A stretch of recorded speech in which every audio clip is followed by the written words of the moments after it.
UP सरकार के cabinet मंत्री राकेश सचान इस वक्त हमारे साथ मौजूद हैं। हम राकेश जी से बात करेंगे। राकेश जी, ये बताइए कि इस समय धरती पुत्र मुलायम सिंह, जिनकी तबीयत काफ़ी नाजुक है, मेदांता में उनका इलाज चल रहा है, उनके लिए तमाम राजनीतिक दल के लोग प्रार्थना कर रहे हैं। आप उनके लिए किस तरीके से प्रार्थना कर रहे हैं, क्या सोच रहे हैं? देखिए, माननीय नेताजी हम लोगों के बड़े निकट रहे हैं और हम लोगों ने विद्यार्थी जीवन से काफ़ी समय तक उनके साथ हमने काम किया है। वो बहुत ही संघर्षशील और ज़मीनी नेता रहे हैं। आज उनका स्वास्थ्य खराब है।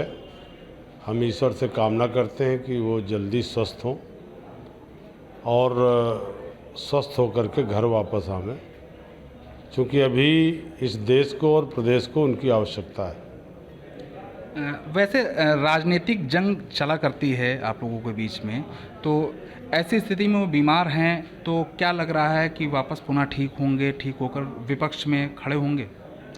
देखिए, राजनीति अलग चीज़ है, विचारों के अलग है कि उनके विचार अलग हो सकते हैं, दलों के अलग अलग विचार होते हैं। लेकिन मुलायम सिंह जी नीचे से उठ के ऊपर गए हैं और उन्होंने प्रदेश में एक ज़मीनी संगठन बना करके और शिखर तक पहुंचने का काम किया है। बहुत सारे ज़मीनी कार्यकर्ता उन्होंने तैयार किए, हमारे जैसे लोग उनके साथ बहुत दिनों तक काम किए हैं। तो उनका अभी जीवित रहना और उनका रहना बहुत ही आवश्यक है। हम ईश्वर से यही कामना करते हैं कि वो पूर्णतः स्वस्थ हों और स्वस्थ होकर के घर वापस आवें, और पूरी तरह से अभी उत्तर प्रदेश और देश को उनकी आवश्यकता है। वर्तमान में पार्लियामेंट मेंबर भी हैं, हाउस में भी वो अपनी बात रखते हैं, राय रखते हैं, अच्छे अच्छे सुझाव भी सरकार को देते हैं। तो अभी उनका पार्लियामेंट में भी रहना जरूरी है। अच्छा, एक राजनीतिक सवाल भी आपसे पूछ रहे हैं। लगातार विपक्ष जो है वो सवाल भी उठाता रहा है, भारतीय जनता पार्टी की कार्यशैली पर सवाल उठाया है। लोकसभा चुनाव भी नज़दीक लगा हुआ है, कितनी मजबूती के साथ चुनाव लड़ा जाएगा?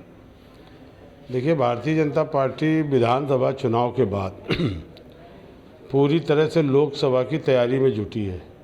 हमारे जो लोकसभा सीटें हमारे पास नहीं थी, उन सीटों पर हम लोगों ने पूरी कार्य योजना बना करके बूथ लेवल पर जो हमारे बहुत कमज़ोर बूथ थे उन पर भी हम लोग काम कर रहे हैं।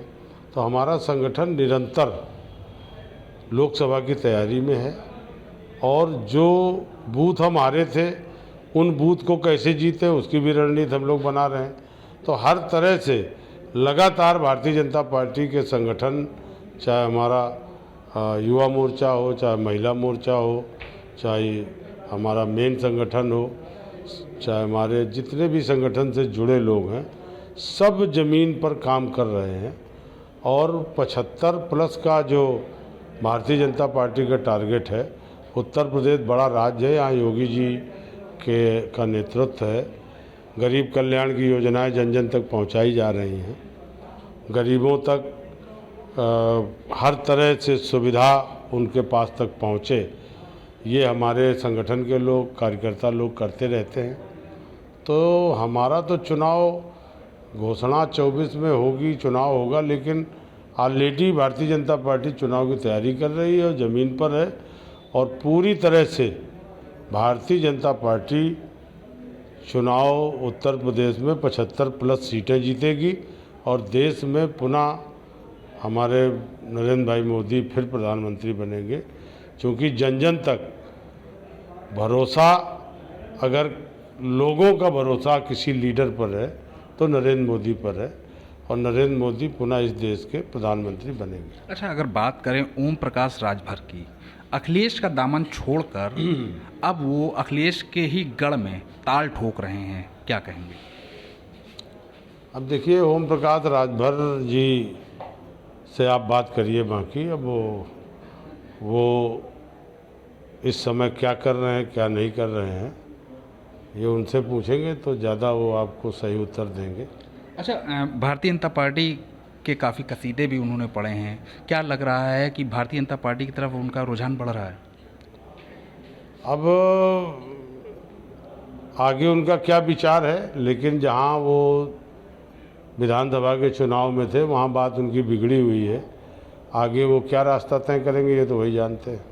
अच्छा, इस समय फिल्मी जगत में काफ़ी ट्रेंड चल रहा है जो आस्था और जो धार्मिक चीज़ें हैं उनसे खिलवाड़ हो रहा है। फिल्म इंडस्ट्री में फिल्में बन रही हैं, उस पर खिलवाड़ किया जा रहा है। इसके लिए क्या किस तरीके की सोच है आपकी? देखिए, इस पर तो समाज में जो स्वीकार्य नहीं है ऐसी बातों को पर्दों में न दिखाया जाए। इस पर सेंसर बोर्ड को भी रिक्वेस्ट किया है और ऐसी जो फिल्मों में जिस तरह के सीन बने उनको उन फिल्मों के से सीन हटा करके आगे उनकी अनुमति मिलेगी तभी वो सिनेमा घरों में चलेंगी। ब्रिजलाल खाबरी का भी एक स्टेटमेंट आया है कि वो कह रहे हैं कि कांग्रेस दौड़ में फिर से आ गई है और बीजेपी जो है वो जुमलेबाज है और उसकी बात को, उसकी इस जुमलेबाजी को जनता समझ चुकी है। देखिए, भारतीय जनता पार्टी के सामने कहीं कोई नहीं है, न कोई टिक रहा है।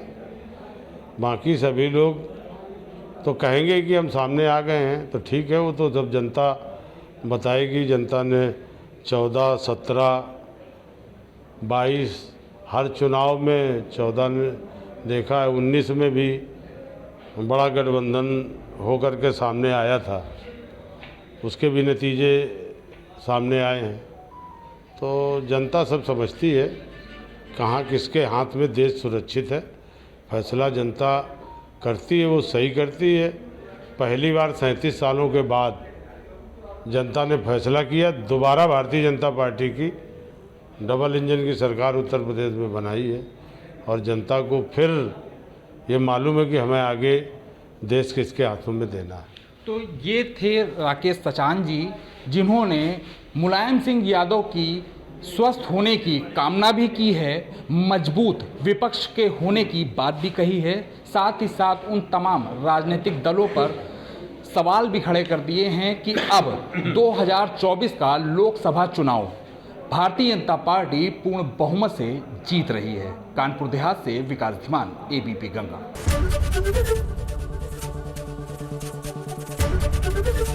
एबीपी गंगा, खबर आपकी, जुबान आपकी।